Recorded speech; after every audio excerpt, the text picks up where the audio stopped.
ሰላም ሰላም ውድ ተመልካቾቼ እንደምን አላችሁ?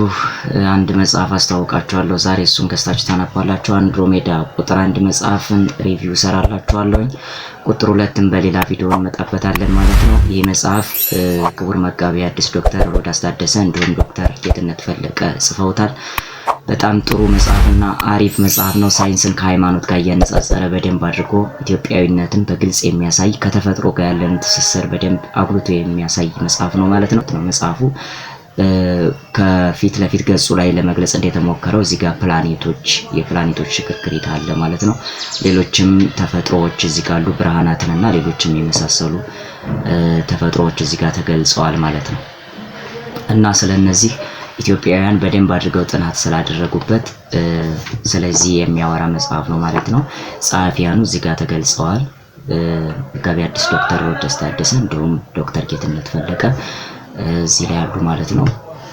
የጥንት ኢትዮጵያውያን የህዋ ስልጣኔ ከዘመናዊ ሳይንስ አንጻር ይላል። ከዘመናዊ ሳይንስ አንጻር ምዕራፍ 1 መጽሐፉ 12 ምዕራፎች አሉት። በምዕራፍ 1 ላይ ሰፋ ያለ ትንታኔ ያለው ሰፋ ያለ ሐሳብ ተተንትኖበታል። እሱም ምንድነው የጥንት ኢትዮጵያውያን ስልጣኔ ላይ ትኩረት ያደረገ ነው ማለት ነው። የጥንት ኢትዮጵያውያን ስልጣኔ ላይ በደንብ ትኩረት ያደረገና በደንብ የሚተነትን ነው ማለት ነው። እንግዲህ የኢትዮጵያ ታሪኮች በጣም ብዙ ታሪኮች ናቸው፣ ግን አብዛኛዎቹ ተደብቀው እንደቀሩ የታሪክ ማስረጃዎችም አሉ እና አብዛኞቻችን የምንላቸው ምዕራባውያን ሴራ ሰርተውብናል እያልን የምንላቸውም እንዲሁ በቀላል የሚታለፉ አይደሉም።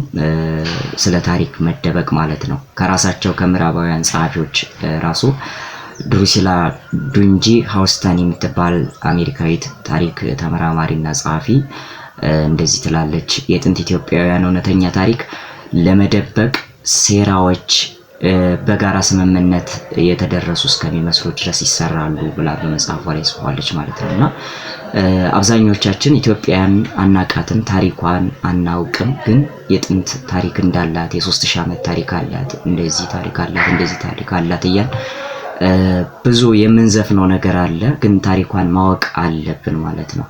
ታሪኳን ማወቅ አለብን። አንዳንድ ሰው ኢትዮጵያ እኮ ትልቅ ናት የ3000 ዓመት ታሪክ አላት ብሎ ያወራላችኋል። ግን ያ የ3000 ዓመት ታሪኳ ምንድነው ብላችሁ ብትጠይቁት ምንም የሚያውቀው ታሪክ የለምና ስለዚህ ታሪኳን በትክክል መረዳትና ማወቅ ከኛ ከልጆቿ ይጠበቃል ማለት ነው። ወንደርፉል ኢትዮጵያንስ ኦፍ አንሸንት ኩሼቲክ ኢምፓየር የሚል መጽሐፍ ላይ በሰፊው ስለ ኢትዮጵያ ታሪክና ስለ ኢትዮጵያ ታሪክ ስለተሰሩባት ሴራዎችና መደበቅ በትክክል ተጽፏል ማለት ነው። መጽሐፉን በሌላ ቪዲዮ እንሰራበታለን ማለት ነው።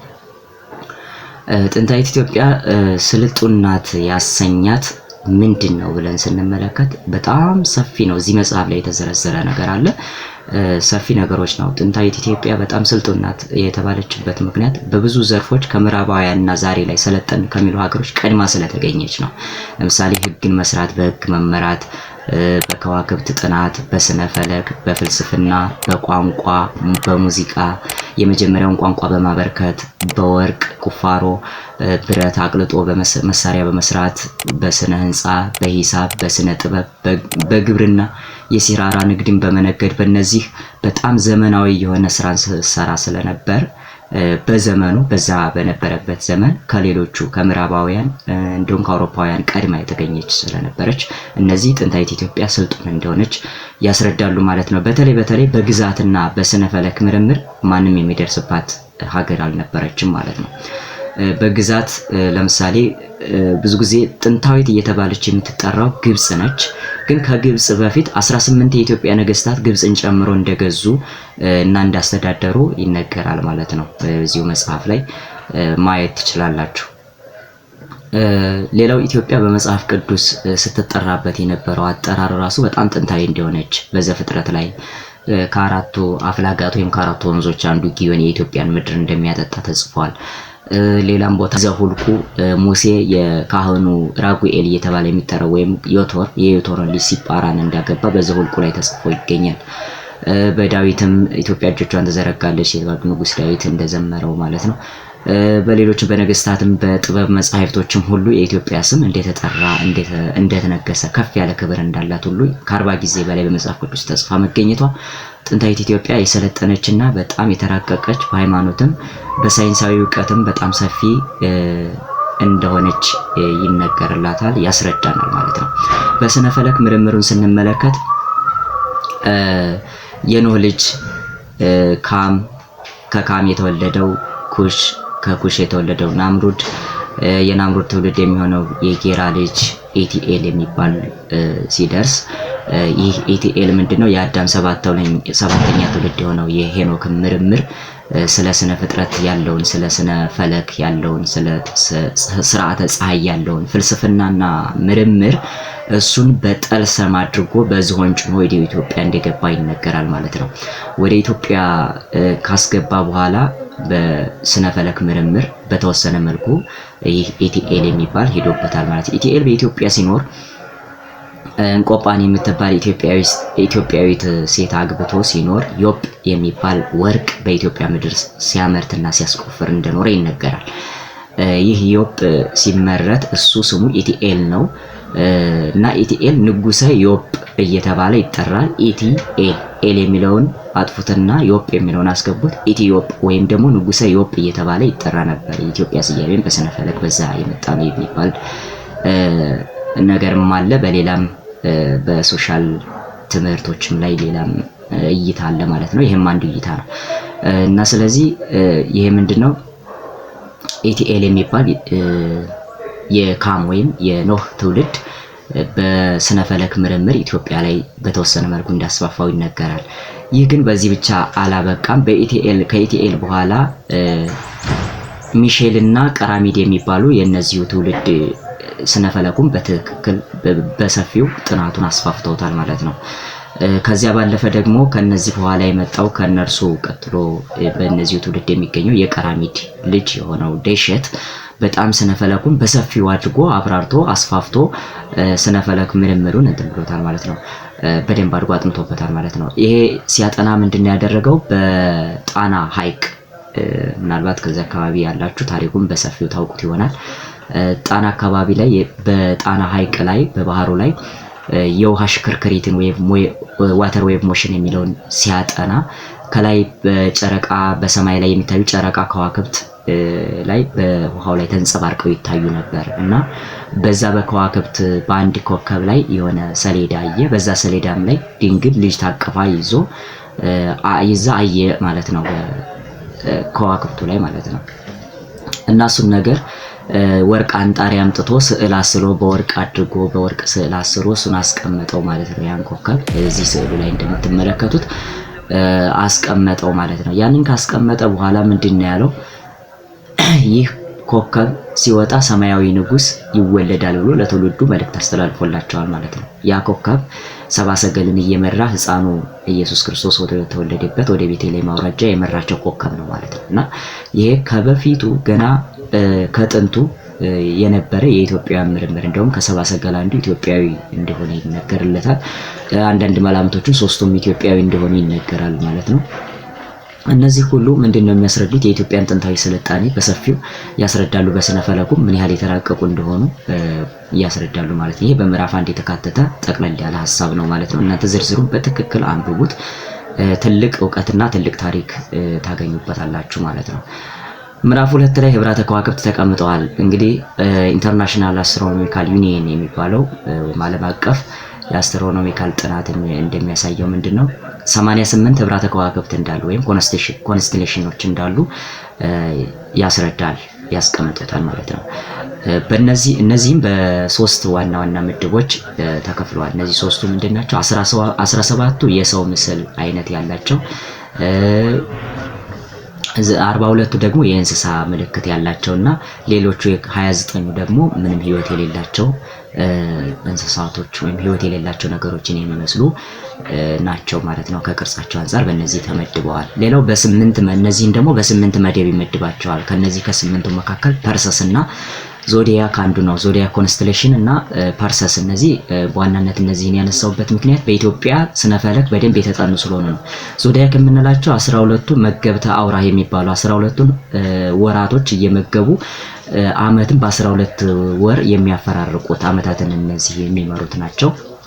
በዋናነት በማዛሮት በሚለው የዚሁ መጽሐፍ አዘጋጅ መጋቢ ሐዲስ ዶክተር ሮዳስ ታደሰ በዛ መጽሐፍ ላይ ዞዲያክ ኮንስቴሌሽን በሰፊው ተዘርዝረዋል። በሌላ ቪዲዮ እንመጣበታለን እና አንዱ ምንድነው ኢትዮጵያውያን እነዚህን ከዋክብት ስያሜ እንደሰጧቸው ቅርጻቸውን አይተው ከቅርጻቸው አንጻር ከአገልግሎታቸው ወይም ደግሞ ከሚያስተላልፉት መልእክት አንጻር ስያሜ እንደሰጧቸው ያስረዳል ማለት ነው። እነዚህ ዞዲያክ ኮንስቴሌሽን ይባላሉ። ሁለተኛው ፐርሰስ ነው። በፐርሰስ ውስጥ የሚገኙት እነ ካሲዮፒያ፣ ራሱ አንድሮሜዳ፣ ፐርሰስ፣ ሴፌዎስ የሚባሉ እና ሌሎችም ከዋክብቶች አሉበት ማለት ነው።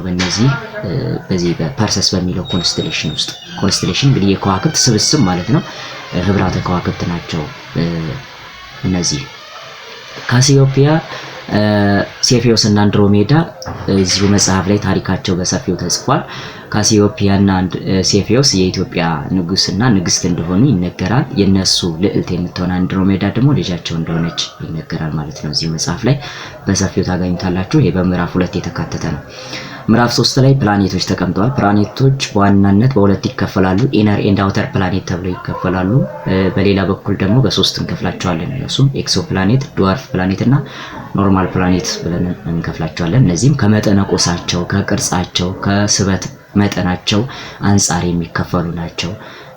ኢትዮጵያውያን ስያሜያቸውም እዚሁ ላይ ተቀምጧል። ኢትዮጵያዊ ስያሜያቸው ማለት ነው። ለምሳሌ ጁፒተርን መሽተሪ ብለው እንደሚሰይሙት፣ ቬኑስን ደግሞ ዙራ ብለው እንደሚሰይሟት እዚሁ መጽሐፍ ላይ በሰፊው ተጽፏል ማለት ነው። ምዕራፍ 4 ላይ ከባቢ አየር ተቀምጧል። ምዕራፍ 4 ላይ ከባቢ አየር፣ ስለ ከባቢ አየር፣ ስለ መብረቅ እና ከመብረቅ አደጋ እንዴት እንደምናመልጥ፣ መብረቅ ስንት አይነት መብረቅ እንደሆነ፣ መብረቅ አፈጣጠሩ፣ መብረቅ ምን አይነት እንደሆነ በሰፊው በምዕራፍ 4 ላይ ተካቷል ማለት ነው። ምዕራፍ 5 ላይ ጨረቃ፣ ምዕራፍ 6 ላይ ፀሐይ፣ ምዕራፍ 7 ላይ ከዋክብት፣ ምዕራፍ 9 ላይ ወቅቶችና ምዕራፍ 10 የጨለማ ጉድጓድ የጨለማ ጉድጓድ ወይም በርባሮስ የምንለው ተጽፏል ማለት ነው።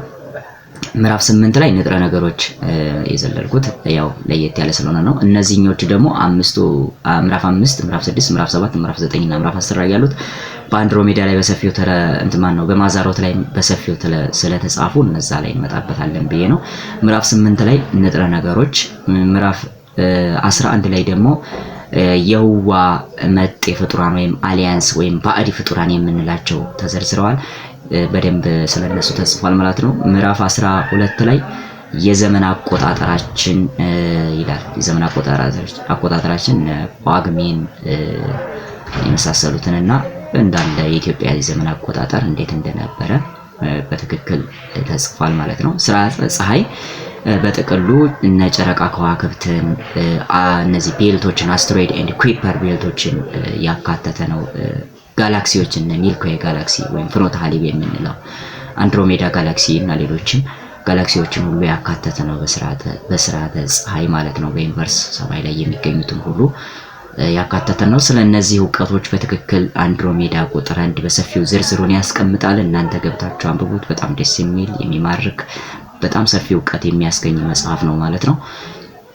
በአጠቃላይ ስለ መጽሐፉ ስነግራችሁ ሁለት እይታ ሁለት መልክ ያለው ነው። እሱም ሃይማኖታዊ እውቀቶችን ማለት ጥንታዊ የሆኑ በሃይማኖት በጣም የበለጸጉና የረቀቁ ቅዱሳን አባቶች ናቸው። ኢትዮጵያውያን በተለይ በጣም የተራቀቁበት ማለት ነው። ለምሳሌ እነ ሄኖክን ማየት ይቻላል፣ እነ ኖህን ማየት ይቻላል። በእግዚአብሔር የተወደዱ ሰዎች ናቸው እነዚህ ማለት ነው። እና ስለ ፍጥረታትና ስለ ስነ ፍጥረት በትክክል በሰፊው የተመራመሩ ናቸው ማለት ነው። እና አንድሮሜዳ ይህን ይመስላል። ሁለተኛው ሌላው ስለ መጽሐፉ ምንድነው?